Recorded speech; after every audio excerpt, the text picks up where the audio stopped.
नमस्कार। ESPN 9 news आप देख रही हैं।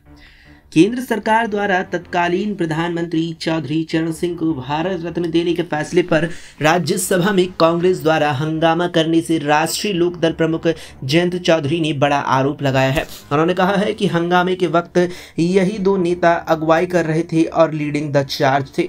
जयंत चौधरी ने कहा कि राज्यसभा में जो घटना हुई है बहुत अप्रिय घटना हुई है, मुझे बिल्कुल अच्छा नहीं लगा। कांग्रेस पार्टी के नेता केसी वेणुगोपाल और Jairam Ramesh leading the charge यानी कि अगुवाई कर रहे थे। ऐसा नहीं था कि सारे के सारे कांग्रेसी नेता शामिल थे, बल्कि पीछे जो सदस्य बैठे थे उन्हें बहुत अटपटा सा लगा। बाद में खड़गे जी ने मुझसे कहा मेरी ऐसी भावना नहीं थी, लेकिन तब तक खेल हो चुका था। बताते चलें कि इसके अलावा उन्होंने ये भी कहा कि भारत रत्न मिलने के बाद अखिलेश यादव ने भी मुझ पर हमला किया, लॉलीपॉप जैसे शब्द का इस्तेमाल किया गया। जयंत चौधरी ने एक मीडिया संस्थान से बातचीत करते हुए ये कहा। जयंत चौधरी ने कहा कि जब भारत रत्न दिया गया, सपा और कांग्रेस के नेताओं ने सोशल मीडिया एक बार पर भी जिक्र नहीं किया। जाकर आप देख लीजिए, ये दिखाता है कि उन्होंने वेलकम नहीं किया। ऐसा लग रहा है कि उनके हाथे से कुछ दिया जा रहा हो। अखिलेश यादव ने खुद मुझ पर अटैक किया, भारत रत्न को लॉलीपॉप बताया। इस बयान से सिर्फ मैं आहत नहीं हूं, बल्कि लोग भी आहत दिख रहे हैं। वहीं लोकसभा चुनाव प्रचार में ट्रैक्टरों की भीड़ पर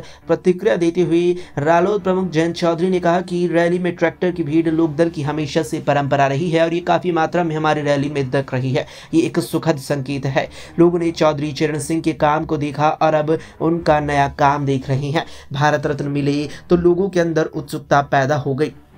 वहीं आंदोलनों में बागपत की भागीदारी को लेकर जयंत चौधरी ने कहा कि बागपत के लोग हमेशा एक्टिविज्म में इन्वॉल्व रहते हैं, दिल्ली से बिल्कुल सटा हुआ है, इसलिए ये गेटवे है, बड़ी शांत प्रिय सोसाइटी है। वहीं मंत्री पद को लेकर जयंत चौधरी ने कहा कि मंत्री पद के बारे में मैं कुछ नहीं कह सकता, ये प्रधानमंत्री का विशेष अधिकार होता है, मैंने सोचा नहीं है उसके बारे में अभी तक कुछ भी।